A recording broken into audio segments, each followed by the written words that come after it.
कहानी की शुरुआत होती है एक घने जंगल को दिखाते हुए। एक आदमी पागलों की तरह भाग रहा था, इस उम्मीद में कि शायद उसे इस जंगल से भाग निकलने का कोई रास्ता मिल जाए। लेकिन ये जंगल इतना घना था कि यहाँ से बाहर जाने का कोई रास्ता नहीं नजर आ रहा था। यह आदमी सूरज को देखते हुए आगे बढ़ता है, लेकिन अब सूरज भी धीरे धीरे ढल रहा था। मगर इस आदमी ने भागना नहीं छोड़ा। भागते भागते एक पॉइंट आया जहाँ एक बोर्ड पर लिखा हुआ था पॉइंट ऑफ नो रिटर्न, यानी वहाँ से कोई वापस नहीं जा सकता। साथ ही इस बोर्ड पर नंबर 108B लिखा हुआ था। ये देखकर वो और भी ज्यादा परेशान हो जाता है। धीरे धीरे अंधेरा और बढ़ने लगा और पूरे जंगल में एक अजीब सा खौफ फैल गया। तभी अचानक एकदम से सारे परिंदे उड़कर वहाँ से चले जाते हैं। इस आदमी के कई मील के सफर के बाद भी उसे पूरे जंगल में कोई भी एक जंगली जानवर नहीं दिखाई दिया। न जाने ऐसा क्या था जिसे जंगली जानवर भी डर रहे थे। डर के मारे वह आदमी और भी तेजी से भागने लगा, लेकिन कई घंटों का सफर करने के बाद वह आदमी अचानक एक जगह पर आकर रुक गया और उसके चेहरे पर मायूसी छा गई, क्योंकि उसके सामने वही 108 नंबर वाला साइन बोर्ड था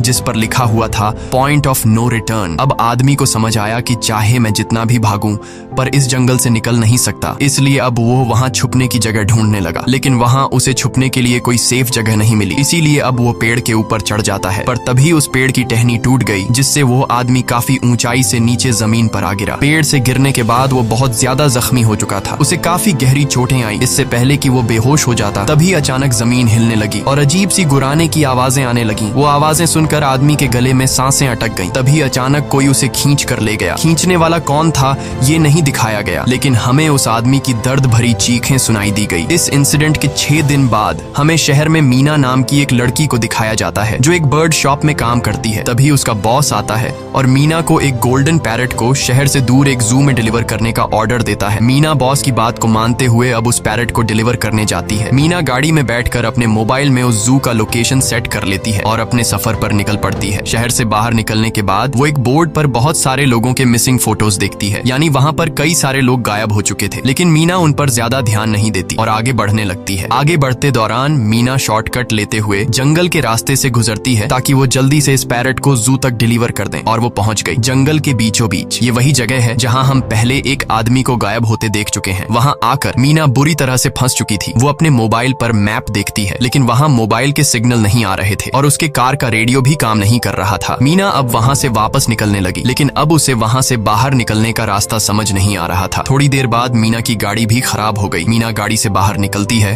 और उसे सामने लगा हुआ वही पॉइंट ऑफ नो रिटर्न वाला बोर्ड दिखाई देता है। मीना को कुछ समझ नहीं आता, इसीलिए वो पैरट के पिंजरे को हाथ में लेकर आसपास मदद ढूंढने आगे चली जाती है, लेकिन वहाँ आसपास किसी भी मदद का नामो निशान तक नहीं था। उसके बाद वो वापस उस जगह पर लौट आती है जहाँ उसने अपनी गाड़ी खड़ी की थी, लेकिन वहाँ से उसकी गाड़ी गायब हो चुकी थी। ये देखकर वो बहुत ज्यादा परेशान हुई। उसे लगा कि शायद वो उस जगह पर नहीं आई है जहाँ उसकी गाड़ी खड़ी थी, बल्कि ये किसी दूसरी जगह पर आ गई है और उसकी गाड़ी कहीं दूसरी जगह में खड़ी है, क्योंकि इस जंगल का हर एक पॉइंट एक ही जैसा दिखाई दे रहा था। अब अंधेरा भी गहरा होता जा रहा था। एकदम से पहले की तरह ही सभी परिंदे इन पेड़ों से उड़ जाते हैं। मीना को अब डर लगने लगा था, क्योंकि जमीन भी जोर जोर से हिल रही थी। मीना को वहाँ आसपास किसी के होने का एहसास होता है। तभी अचानक मीना को दूर किसी का साया नजर आया। मीना भागते हुए उसके पीछे आई, पर उसे वहाँ कोई भी नहीं मिला। तभी अचानक मीना को एक बूढ़ी औरत भागते हुए दिखाई दी। मीना भी दौड़कर उसका पीछा करने लगी। वो उससे मदद मांग रही थी, लेकिन वो औरत रुकती नहीं, तेजी से भागती रहती है। एक बार फिर मीना इस बूढ़ी औरत का पीछा करती है। अचानक वो बूढ़ी औरत फिर से गायब हो गई। मीना जब उसे ढूंढते हुए और आगे बढ़ी तो उसे दूर जंगल में एक बड़ा सा कमरा दिखाई दिया। वो बूढ़ी औरत उस कमरे के दरवाजे को खोलकर मीना से कहती है, अगर जिंदा रहना चाहती हो तो जल्दी से अंदर आओ। ये सुनते ही मीना बिना सोचे समझे दौड़ते हुए उस कमरे की तरफ गई। मीना के अंदर आते ही उसने गेट को लॉक कर दिया। मीना देखती है कि ये कोई अजीब सा कमरा है जिसमें एक बहुत बड़ा सा मिरर लगा हुआ था। उस बूढ़ी औरत के साथ यहाँ 2 और लोग भी थे। मीना घबरा कर उन लोगों से पूछती है, ये कौन सी जगह है? इस पर उस बूढ़ी औरत ने जवाब दिया कि इस जगह को हम दी कोब कहते हैं। मेरा नाम है मैडलिन, ये लड़की है कियारा और इस लड़के का नाम है डेनियल। बूढ़ी औरत मीना से कहती है कि अभी बातचीत का वक्त नहीं है, तुम जल्दी से हमारे साथ मिरर के सामने खड़ी हो जाओ, क्योंकि कोई हमें देखने आने वाला है। मीना पूछती है, आखिर हमें कौन देखने आ रहा है? तो वो बूढ़ी औरत उससे कोई जवाब नहीं देती। एकदम बाहर से अजीब सी आवाजें आने लगी। मीना डर के मारे पूछती है कि ये आवाज किस चीज की है? तो कियारा मीना को बताती है कि इन्हें हम वॉचर्स कहते हैं। वे शीशे के दूसरे ओर से हमें देख रहे हैं, पर हम उन्हें नहीं देख सकते। वे हर रात सूरज ढलने के बाद यहाँ आते हैं और हमें देखते रहते हैं जब तक सुबह का सूरज नहीं निकल आता। तभी शीशे के दूसरी तरफ से शोर आने लगा। मीना पूछती है, ये शोर कैसा है? उस बूढ़ी औरत ने बताया कि वॉचर्स तुम्हारे आने से खुश हैं, तुम्हें यहाँ देखकर तालियां बजा रहे हैं। मीना बुरी तरह से कंफ्यूज थी, वो जल्द से जल्द यहाँ से निकलना चाहती थी। मैडलिन जिन्हें वॉचर्स कह रही थी, न तो अब तक मीना ने उन्हें देखा और न ही किसी और ने देखा था। रात गुजर जाती है, सुबह होने पर ये लोग उस जगह से बाहर निकल आते हैं। मैडलिन बताती है कि वे वॉचर्स सिर्फ रात में ही बाहर निकलते हैं, दिन के वक्त हम लोग जंगल में आजाद घूम सकते हैं। मीना रात भर यही सोच रही थी कि कब सुबह होगी और जल्दी से मैं इस जंगल से बाहर निकल जाऊं, इसीलिए वह फौरन जंगल से बाहर निकलने का रास्ता ढूंढने लग जाती है। तब मैडलिन बाकी सबको उसे रोकने से मना कर देती है, जैसे कि वह जानती हो कि मीना इस जंगल से बाहर नहीं निकल सकती और वह जरूर वापस आएगी। बस मीना को जाते हुए मैडलिन बताती है कि तुम्हारा यह फैसला अच्छा नहीं है, इस जंगल से बाहर निकलने का कोई रास्ता नहीं है। रात होने से पहले हमें इस घर में वापस आना पड़ता है, अगर तुम लेट हो गई तो तुम अपनी जान से हाथ धो बैठोगी। मीना किसी की बात नहीं सुनती और अपने पैरट को लेते हुए तेजी से आगे बढ़ती है। थोड़ा सा आगे बढ़ने पर उसे वहीं पॉइंट ऑफ नो रिटर्न वाला साइन दिखाई देता है। उसे देखकर वो घबरा तो गई, लेकिन उसने हिम्मत नहीं हारी और सूरज को देखकर सूरज की डायरेक्शन में आगे बढ़ती रही, पर जंगल से निकलने में कामयाब नहीं हो सकी। आगे चलकर रास्ता ही खत्म हो गया। मीना ने देखा कि वो एक पहाड़ के टॉप पर खड़ी है, जहाँ से आगे दूर दूर तक जंगल के सिवा कुछ भी नहीं था, इसीलिए वो मायूस होकर नीचे बैठ जाती है। तभी अचानक उसके कंधे पर किसी ने हाथ रखा, वो डर गई और जब उसने पीछे मुड़कर देखा तो वो बूढ़ी औरत मैडलिन थी। यहाँ मैडलिन उसे हौसला देती है और कहती है कि सिर्फ तुम ही नहीं जिसने यहाँ से निकलने की कोशिश की और हार गई, हम भी तुम्हारी तरह ही हार कर यहाँ रुके हैं, यहाँ से बाहर निकलने का कोई रास्ता नहीं, चलो मैं तुम्हें कुछ दिखाती हूँ। मैडलिन मीना को जंगल की तरफ लेकर जाती है। मैडलिन मीना से कहती है, ये जंगल एक शिकारी है और हम सब उसका शिकार, अगर जिंदा रहना चाहती हो तो हमारे साथ ही रहो। मैडलिन उसे पॉइंट ऑफ नो रिटर्न वाले काफी सारे साइन बोर्ड दिखाती है, जो कि जंगल के चारों तरफ गोल घेरे में लगे थे और उनके बीच में था उनका कमरा। मैडलिन बताती है कि यह हमारे घर से आधे दिन के फासले पर लगे हैं, अगर इसे आगे गई तो वापस लौटना मुश्किल हो जाएगा, इसलिए कभी भी यह तुम्हें नजर आए तो तुम इन्हें इग्नोर मत करना। मीना पूछती है, ये सब किसने बनाया? तो वो जवाब देती है, ये एक प्रोफेसर ने बनाया है, लेकिन अब तक उसे किसी ने देखा नहीं है। अब रात हो जाती है, ये लोग वापस उस घर के अंदर आ जाते हैं। हर रात वॉचर्स उन्हें देखने के लिए आते थे। आज कियारा नामी लड़की उनके सामने डांस करती है और कहती है ये सब उन्हें पसंद है। ऐसा नहीं था कि इन चारों को हर रात वॉचर्स के सामने खड़ा ही रहना पड़ता था, ये लोग जो चाहते वह कर सकते थे, बस ये लोग उनकी तरफ अपनी कमर नहीं कर सकते थे। ऐसा करने पर वो लोग बहुत ज्यादा गुस्सा हो जाते थे। रात में तो उन्हें सिर्फ वॉचर्स का मसला था, लेकिन दिन में भी उन्हें बहुत मुश्किलों का सामना करना पड़ता था। ये लोग जंगल से हर रोज अपना पेट भरने के लिए कुछ न कुछ शिकार करके लाते थे, जिससे उनका गुजारा हो जाता। अगले दिन कियारा और मीना दोनों जंगल में शिकार करने जाती हैं। मीना कियारा से पूछती है कि आखिर ये वॉचर्स चाहते क्या हैं? कियारा बताती है, मुझे भी कुछ खास नहीं पता, लेकिन मैडलाइन कहती है कि ये वॉचर्स हमें देखते हैं, हमें ऑब्जर्व करते हैं, लेकिन अगर हमने वॉचर्स को देखा तो हम पागल हो जाएंगे, क्योंकि वॉचर्स बहुत ही खूंखार दिखते हैं। कियारा अब उसे एक गड्ढा दिखाती है और कहती है, ऐसे बहुत से गड्ढे इस जंगल में मौजूद हैं। दिन के वक्त सारे के सारे वॉचर्स उन गड्ढों में रहते हैं और रात में वो यहाँ से बाहर निकल आते। दिन के वक्त ये लोग इसलिए बाहर नहीं आ सकते क्योंकि सूरज की रोशनी उनकी स्किन जलाती है। कियारा मीना को बताती है कि वो 5 महीने पहले अपने पति के साथ इस जंगल में आई थी और तब से वो दोनों यहाँ फंसे हुए थे, पर आज से 6 दिन पहले मेरा पति जंगल में रास्ता ढूंढने निकला है। मुझे उम्मीद है कि वो जरूर वापस आएगा और हम सबको यहाँ से सेफली ले जाएगा। यहाँ हमें मालूम होता है कि असल में कियारा का हस्बैंड वही आदमी था जिससे हमने मूवी के स्टार्ट में देखा था, जिसे कोई यहाँ से खींच कर ले गया और अब वो मारा जा चुका है। इस तरह से बातें करते हुए ये दोनों कमरे के पास वापस लौट आए। यहाँ मैडलिन ने मीना को 3 रूल समझाती है जिंदा रहने के लिए। सबसे पहला ये कि वो रात के वक्त घर का दरवाजा नहीं खोलेगी, दूसरा रात में वो आईने की तरफ अपनी कमर नहीं करेगी और तीसरा ये कि दिन के वक्त वो उन गड्ढों के पास नहीं जाएगी और जितना हो सके रोशनी में रहेगी। जब तक तुम इन रूल्स को फॉलो करोगी तब तक तुम जिंदा रहोगी। लेकिन मीना को मैडलाइन की बातों पर बिल्कुल भी भरोसा नहीं होता। अब उस रात मीना इन वॉचर्स के बारे में जानना चाहती थी, इसीलिए वो शीशे के साथ कान लगाकर आवाजें सुनने की कोशिश करती है। जब उसे कुछ सुनाई नहीं देता तो मीना को मैडलिन की बताई गई वॉचर्स की बातें फेक लगने लगती हैं, इसलिए वह रूल्स को तोड़ते हुए अपनी कमर को शीशे की तरफ करके सो जाती है और ऐसा करने पर इन वॉचर्स को गुस्सा चढ़ जाता है। वो लोग जोर जोर से उस शीशे को मारने लग जाते हैं। शोर से मैडलाइन भी उठ जाती है और वह जल्दी से मीना को शीशे की तरफ खड़े रहने को कहती है और तब जाकर वो वॉचर्स का गुस्सा शांत होता है। यानी जब इंसान वॉचर्स को अपनी पीठ दिखाते हैं तो वह उसे खुद की इंसल्ट मानने लगते हैं। ये रात भी गुजर जाती है और अगले दिन मीना डेनियल के साथ शिकार पर निकलती है। वो डेनियल से पूछती है, क्या आज तक तुमने किसी वॉचर को देखा है? जिस पर डेनियल ने जवाब दिया कि मैंने भी आज तक वॉचर्स को नहीं देखा और जो भी वॉचर्स को देखता है वो जिंदा नहीं बच पाता। तब मीना डेनियल को समझाती है कि मुझे लगता है कि ये सब मैडलाइन की बनाई हुई कहानियां हैं जिसके अंदर वो हमें फंसा रही है। हमें जरूर उन गड्ढों को जाकर चेक करना चाहिए, शायद हमें यहाँ से बाहर जाने का कोई रास्ता मिल जाए। डेनियल भी यहाँ रहकर बहुत ज्यादा तंग हो चुका था और वो भी किसी तरह से रास्ता ढूंढकर इस जंगल से भाग निकलना चाहता था। इसलिए वो मीना की बात मान लेता है और वो दोनों गड्ढे के पास पहुंच जाते हैं। अब मीना अपने आप को रस्सी से बांधकर इस गड्ढे के अंदर उतरती है। रस्सी का दूसरा सिरा डेनियल ने पकड़ा हुआ था ताकि अगर मीना को कुछ भी हो वो जल्दी से मीना को बाहर की तरफ खींच ले। मीना नीचे गड्ढे में पहुंच जाती है जहां उसे बहुत सारा इंसानों का सामान मिलता है। मीना उस सामान को इकट्ठा कर लेती है। ये सारा सामान उन लोगों का था जो जंगल में वॉचर्स के शिकार हो चुके थे। डेनियल रस्सी के सहारे कैमरा, साइकिल और जरूरत का सारा सामान को बाहर ले आता है। मीना अब नीचे इंतजार करती है कि डेनियल कब रस्सी नीचे फेंकेगा और मैं ऊपर चली जाऊंगी। और इससे पहले कि मीना उस गड्ढे से बाहर निकल पाती, उसे गड्ढे के अंदर किसी के आने की हलचल सुनाई देती है। मीना जल्दी से डेनियल को रस्सी नीचे फेंकने की आवाज देने लगती है, लेकिन तभी मीना को पकड़ने के लिए एक वॉचर का हाथ बढ़ने लगता है। पर मीना धूप में खड़ी थी, इसलिए जब उस वॉचर के हाथ पर सूरज की रोशनी पड़ी तो उसका हाथ जलने लगा। इतने में डेनियल ने नीचे मीना के पास रस्सी फेंकी और मीना फौरन जल्दी से बाहर निकल आई। मीना पूरी तरह से डर गई थी। ये लोग उस सारे सामान को लेकर अपनी सेफ हाउस में आ गए, जहां मैडलिन ने उससे पूछा, ये सामान तुम्हें कहां से मिला? ये लोग झूठ बोल देते हैं कि ये सामान उन्हें इस जंगल से मिला। मैडलिन को इस जंगल में रहते हुए बहुत अरसा गुजर चुका था। वो जानती थी कि ये सामान उसे जंगल से नहीं बल्कि एक गड्ढे से मिला होगा। वो मीना से पूछती है, बताओ तुमने गड्ढे के अंदर क्या देखा? लेकिन मीना उसे कुछ नहीं बताती। ये लोग बहुत खुश थे कि आज रात ये लोग वॉचर्स को देख पाएंगे, क्योंकि मीना को गड्ढे के अंदर एक कैमरा मिला था। डेनियल किसी तरह जुगाड़ करके उस कैमरा को टीवी के साथ अटैच कर लेता है ताकि ये लोग भी टीवी पर वॉचर्स को देख पाएं। मैडलिन बार बार उन्हें समझाती है कि ये तुम लोग गलत कर रहे हो, लेकिन ये दोनों उसकी एक बात भी नहीं सुनते। आज रात ये लोग वॉचर्स के इंतजार में बैठे थे ताकि उन्हें वो देख पाए, लेकिन काफी रात होने के बावजूद भी आज कोई वॉचर उन्हें देखने नहीं आया और अब कुछ देर बाद उनके साथ कुछ अजीब सा होने वाला था। ये लोग बातचीत में मसरूफ थे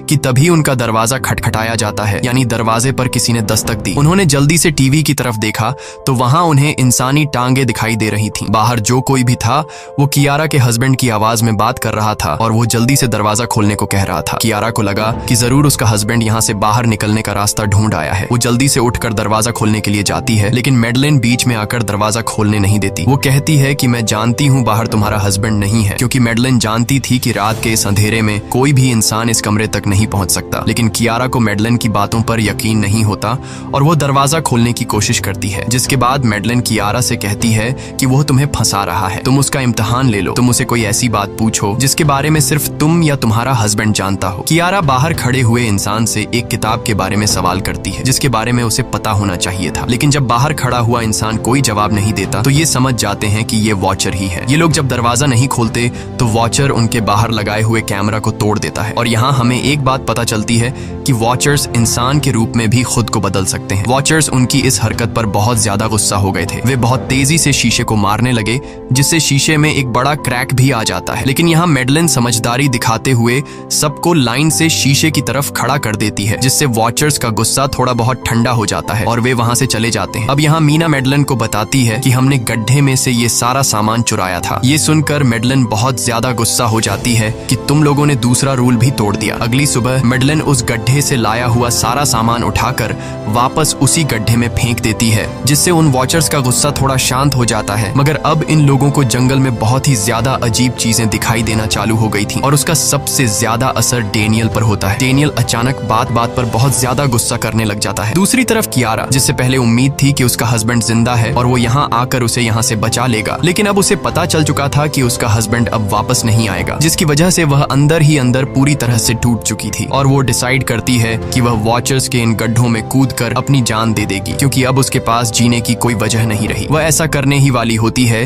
कि मीना आकर उसे बचा लेती है। इसी बीच हम देखते हैं कि डेनियल मैडलिन की तरफ अजीब तरह से देख रहा होता है और वह गुस्से में आकर मैडलिन को पेड़ के साथ बांध लेता है। डेनियल ने कहा कि अब मैं इस बुढ़िया के कोई रूल्स नहीं मानूंगा, अब यहाँ सिर्फ मेरी बात मानी जाएगी। अब रात होने वाली थी, इसलिए डेनियल कमरे की तरफ भागा और कियारा भी उसके पीछे भागी, लेकिन मीना मैडलिन के पास आई और उसकी रस्सियां खोलने लगी। दूसरी तरफ डेनियल ने कियारा को लेकर कमरे का दरवाजा अंदर से बंद कर दिया और मीना और मैडलिन को बाहर वॉचर्स के लिए छोड़ दिया। मीना और मैडलिन डेनियल से दरवाजा खोलने के लिए गिड़गिड़ाते रहे। डेनियल से रिक्वेस्ट करते हैं कि प्लीज दरवाजा खोल दो, लेकिन डेनियल ने दरवाजा नहीं खोला। अब बाहर चारों तरफ अंधेरा छा गया और वॉचर्स के आने का टाइम हो गया, इसलिए अब मजबूरन उन्हें अपनी जान बचाने के लिए एक घने पेड़ के नीचे रहकर छिपना पड़ा। थोड़ी देर बाद उन्हें वॉचर्स की गुराने की आवाजें आने लगी। इस टाइम मीना और मैडलिन के साथ हमें भी उन वॉचर्स की एक झलक दिखाई जाती है। ये लोग लंबे, पतले और खतरनाक थे। सब अपने अपने गड्ढों से निकलकर इंसानों को देखने के लिए उस सेफ रूम तक पहुंचते हैं। और जब ये लोग देखते हैं कि मीना और मैडलिन वहां नहीं हैं, तो वो उनको खाने के लिए जंगल में ढूंढने लग जाते हैं। और जब ये वॉचर्स दूर जाते हैं तो मौके का फायदा उठाते हुए ये दोनों फिर से सेफ रूम तक आ जाते हैं और डैनियल से रो रो कर दरवाजा खोलने को कहते हैं। इस बार डैनियल के दिल में रहम जाग जाता है और वो उनके लिए दरवाजा खोल लेता है। अब अंदर जाने के बाद पहले तो मैडलिन डैनियल पर गुस्सा करती है और फिर इन सबको शीशे के सामने खड़ा करके वॉचर्स के बारे में कुछ बातें बताती है। मैडलिन ने कहा कि अब तक हम बहुत से रूल्स तोड़ चुके हैं, इसलिए मुझे नहीं लगता कि इस बार वॉचर्स हमें माफ करेंगे। मैं तुम लोगों को वॉचर्स के बारे में कुछ सच्चाई बताना चाहती हूँ। दरअसल मैं जब यहाँ पहली बार आई थी तो मैंने कुछ ऐसा देखा जिससे मेरे होश उड़ गए। मैंने अपना ही एक डुप्लीकेट देखा। असल में वो एक वॉचर था जो मेरा रूप लेने की कोशिश कर रहा था। हालांकि उसकी आंखें और बाल बिल्कुल परफेक्ट नहीं थे। मीना ने पूछा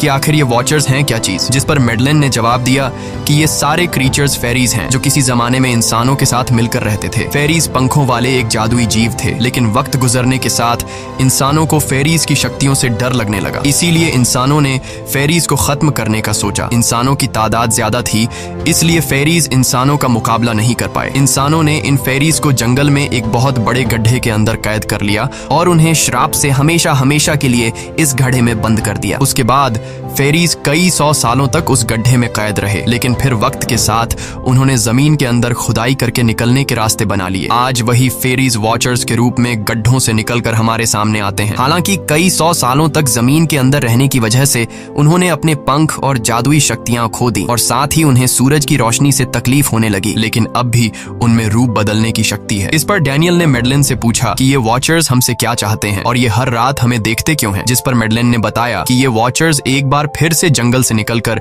इंसानों के बीच रहना चाहते हैं, लेकिन अपने असली रूप में ये इंसानों के बीच नहीं रह सकते। इसीलिए उन्होंने हमें यहाँ रखा हुआ है ताकि हमें देखकर हमारा रूप ले सकें और हमसे आज के दौर के तौर तरीके सीखकर इंसानों के बीच रह सकें। मैडलिन ये सब बातें बता ही रही थी कि अचानक सभी वॉचर्स वापस लौट आए और जब वॉचर्स को पता चलता है कि मैडलिन और मीना वापस अपने कमरे में आ गए हैं तो वो सब गुस्से से भड़क उठे और दरवाजा तोड़ने की कोशिश करने लगे। इन चारों ने टेबल को खींचकर दरवाजे के सामने रख दिया ताकि दरवाजा वॉचर्स तोड़ न सके, लेकिन वॉचर्स की ताकत काफी ज्यादा थी और इन चारों को पता चल चुका था कि जल्द ही वॉचर्स अंदर आ जाएंगे और उन्हें मौत अपनी आंखों के सामने दिखाई दे रही थी। तभी उन्होंने देखा कि टेबल को घसीटकर दरवाजे तक ले जाने की वजह से कारपेट पलट गई है। जब उन्होंने कारपेट हटाया तो उन्हें नीचे एक बड़ा लोहे का गेट नजर आया। उन्होंने जल्दी से गेट खोला तो उन्हें पता लगा कि नीचे एक बहुत बड़ा बंकर है। ये लोग जल्दी से उस बंकर के अंदर घुस गए और ऊपर से लोहे का गेट बंद कर दिया। ये लोग इस बात को लेकर परेशान थे कि ये बंकर यहाँ पर मौजूद था और इन लोगों को पता भी नहीं चला। इस बंकर के नीचे बहुत फैसिलिटीज थी, हजारों दिन का खाना, एक कंप्यूटर और भी बहुत सारा जरूरत का सामान रखा था। मीना जानना चाहती थी कि आखिर ये जगह किसने बनाई, इसीलिए वो उस कंप्यूटर को ऑन कर लेती है। उस कंप्यूटर में बहुत सारा डेटा सेफ था, जिसे खोलने पर उन्हें पता चलता है कि ये सारी जगह प्रोफेसर मार्टिन ने बनाई थी। असल में प्रोफेसर को इन क्रीचर्स के बारे में पता था। वो इन वॉचर्स पर रिसर्च करना चाहता था, इसीलिए उसने ये बंकर बनाया था। पैसों का लालच देकर वो दूसरे इंसानों को काम के लिए यहाँ लेकर आता था और रात के वक्त मजदूरों को ऊपर कमरे में छोड़कर खुद यहाँ आकर छुप जाता था और वो वॉचर्स फिर उन इंसानों को खा जाया करते थे। अगली वीडियो में डॉक्टर मार्टिन बताते हैं कि उनकी रिसर्च के दौरान उन्हें एक सबसे अलग फेरी मिली जो रोशनी में भी उन गड्ढों से बाहर आ सकती थी। डॉक्टर बताता है कि उस वॉचर ने एक बच्ची का बिल्कुल परफेक्ट रूप ले लिया था जिसे कोई पहचान नहीं सकता था। वो बहुत अच्छी थी, उसने डॉक्टर मार्टिन को मारा नहीं। डॉक्टर मार्टिन उसे यहाँ ले आया। तभी प्रोफेसर ने कैमरा को दूसरी तरफ मोड़ा। तब उन्होंने देखा कि प्रोफेसर ने उस छोटी सी बच्ची के रूप में आए वो क्रीचर को पिंजरे में कैद कर लिया है। पता नहीं डॉक्टर उसके साथ कौन सा एक्सपेरिमेंट करने वाला था। उस कंप्यूटर में बहुत सी वीडियोस थी और हर वीडियो में कुछ न कुछ बताया हुआ था। मीना बस ये जानना चाहती थी कि आखिर में क्या हुआ, इसीलिए वो सबसे आखिरी वीडियो प्ले करती है जिसमें वह देखती है कि प्रोफेसर खुद को और उस फेरी को मारने वाले हैं। मरने से पहले वह इस जंगल में फंसे हुए लोगों के लिए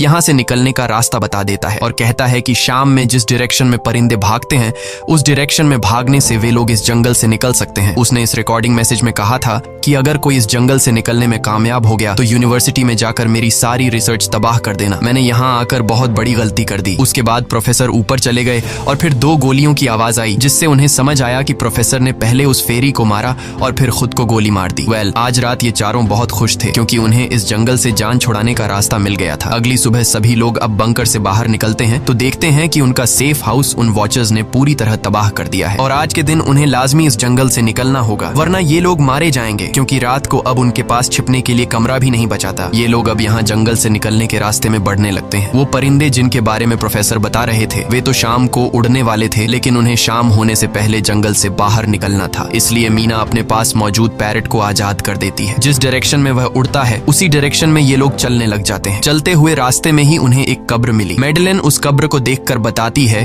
कि एक वक्त था जब ये लोग इंसानों के साथ रहते थे, लेकिन इंसानों ने उनके साथ बहुत बुरा किया, धोखा किया और उन्हें यहाँ जंगलों में फंसाकर खुद चले गए। कई घंटे सफर करने के बाद ये लोग एक नदी के पास पहुंच गए। वहाँ उन्हें प्रोफेसर का एक बोट मिला, जिसको देखकर ये लोग बहुत खुश हुए। लेकिन उनकी खुशी अब कुछ ही देर की मेहमान थी, क्योंकि अब अंधेरा हो चुका था और वॉचर्स के आने का वक्त हो गया था। उससे पहले कि ये लोग डॉक्टर मार्टिन की बोट में बैठकर यहाँ से दूर चले जाते, तभी उन्हें पीछे से किसी की आवाज आई। जब उन्होंने पीछे मुड़कर देखा तो वो कियारा का हस्बैंड था, जो मदद के लिए चिल्ला रहा था। वो बहुत ही जख्मी हालत में था। बाकी सब बोट में बैठ चुके थे, इसलिए डेनियल अकेला उसकी मदद के लिए गया। डेनियल कियारा के हस्बैंड को खींचकर बोट की तरफ लाने लगा, लेकिन तभी ये लोग बोट से देखते हैं कि डेनियल जिसकी मदद करने गया वह कोई इंसान नहीं बल्कि एक वॉचर है, जिसने उनके सामने ही डेनियल का रूप ले लिया। वो लोग कुछ भी नहीं कर पा रहे थे। अब उस वॉचर ने डेनियल को मार दिया। उन्हें इस बात का पता था कि वॉचर्स इस नदी को पार नहीं कर सकते हैं और फाइनली ये लोग खुद इस नदी को पार करके शहर तक पहुंच जाते हैं। और कहानी में असल ट्विस्ट इसके बाद आया। शहर पहुंचने के बाद ये तीनों अलग अलग रास्तों पर चले गए और कुछ दिनों बाद अब मीना जल्दी से डॉक्टर मार्टिन के कहने के मुताबिक उनके यूनिवर्सिटी में उनका सारा डेटा खत्म करने के लिए आई। उससे पहले कि वह उनका रिसर्च डेटा डिलीट कर देती, तभी उससे वहाँ एक टेप रिकॉर्डर मिला और उस टेप रिकॉर्डर से मीना को एक नया राज मालूम हुआ। जब हजारों साल पहले इंसान और फेरीज एक साथ रहते थे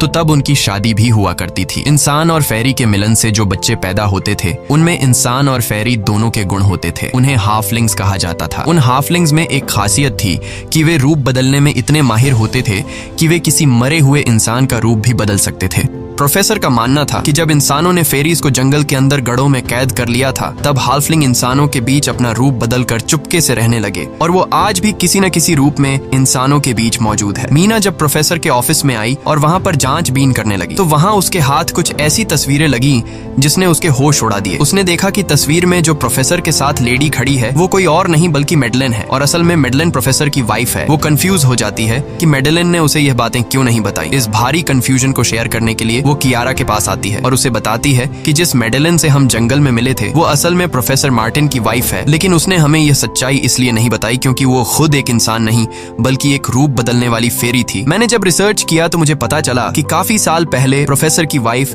मैडेलिन कैंसर की वजह से मर गई थी। ये सुनकर कियारा कहती है कि फिर वो मैडेलिन कौन थी जो इतने समय से हमारे साथ थी। इस पर मीना कहती है, मुझे सब समझ आ रहा है। दरअसल प्रोफेसर अपनी वाइफ के मरने से बहुत दुखी थे और उसे हर हाल में वापस पाना चाहते थे और जब प्रोफेसर को इन रूप बदलने वाली फेरीज के बारे में पता चला तो प्रोफेसर ने उस रूप बदलने वाली फेरी को पिंजरे में कैद किया, जो एक बच्ची का परफेक्ट रूप लेकर उनके पास आई थी। प्रोफेसर ने अपनी वाइफ की फोटो दिखाते हुए उस फेरी को अपनी वाइफ मैडेलिन जैसा बना दिया, क्योंकि वो फेरी बाकी फेरीज से अलग थी। वो दिन में भी बाहर आ सकती थी। मीना ने कहा कि मैंने मैडेलिन को यहाँ बुला लिया है, हमें किसी तरह से करके उसे वापस जंगल भेजना होगा। तभी एक कार वहाँ आकर रुकी। जब उस कार से जो इंसान उतरा उसे देखकर मीना के गले में सांस अटक गई। वो कियारा थी, यानी कि अब तक जो मीना के साथ थी वो मैडेलिन थी। उसने कियारा का रूप ले रखा था। कियारा जैसे ही घर के अंदर आई तभी मैडेलिन ने कियारा के हस्बैंड के रूप में बदलकर उसे बेहोश कर दिया। मीना ने मैडेलिन से कहा, आखिर तुम चाहती क्या हो? जिस पर मैडेलिन गुस्से में आकर कहा, मैं फेरीज की सबसे अलग मखलूक हूँ। मेरे सभी साथी बचपन से मुझे चिढ़ाते थे। वो मुझे अपने साथ नहीं रहने देते क्योंकि मैं सबसे अलग थी। मैं उस जंगल में अकेली पड़ चुकी थी और मैं उस जंगल से निकलकर बाहर लोगों के साथ मिलकर रहना चाहती थी। फिर एक दिन प्रोफेसर उस जंगल में आया।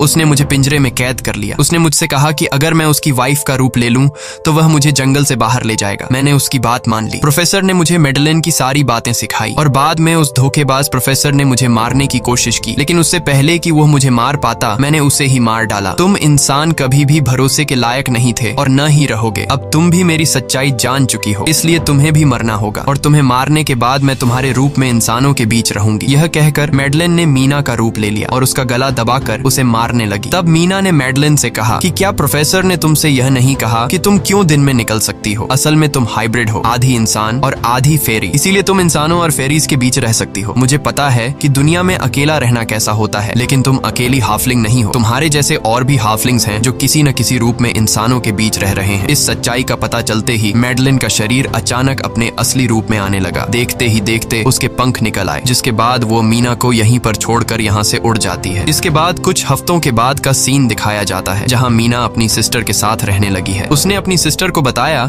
कि शायद वो फेरी अभी भी मेरा पीछा कर रही है। तब मीना की सिस्टर उसे कहती है कि तुम डरो मत, ऐसा कुछ नहीं है। और कहानी के एंड में हम एक छोटी बच्ची को देखते हैं जो कि उस वक्त मीना के घर के नीचे खड़ी थी। ये कोई और नहीं बल्कि मैडलिन थी, जो अब उनके दुनिया में उस रूप में रह रही है। और इसी के साथ ये कहानी खत्म हो जाती है। अगर आपको ये वीडियो अच्छी लगी हो तो हमारे चैनल को सब्सक्राइब और वीडियो को लाइक जरूर कीजिएगा।